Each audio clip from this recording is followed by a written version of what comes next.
Hello, if you want to connect your OnePlus smartphone into your car, we've got actually two methods, wired and wireless. Let's start with this simple wired method. So first of all, you will have to navigate into Google Play Store on your OnePlus phone, and you have to be sure that you are using the latest Android Auto version. Like in my case, as you can see, instead of the update button, I've got uninstallation button. So now, when you are updated, when the application is updated, you will have to grab cable, USB-C cable, and you will have to plug straight into the USB-C port into your phone, just like this. And now this second end of the cable, you will have to connect into the Android Auto compatible port. So as you can see, in my case, I've got USB-C port, but sometimes you can also get USB-A.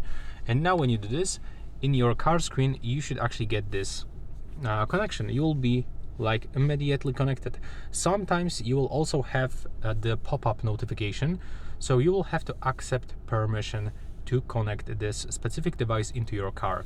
So right here you will have to click OK, and the same on your phone. It actually depends of your car model and phone model.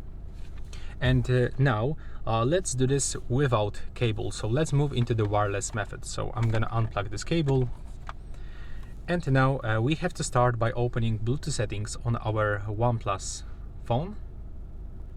So you will have to open Bluetooth settings on your phone, you have to turn them on and be sure that your phone is searching for nearby devices.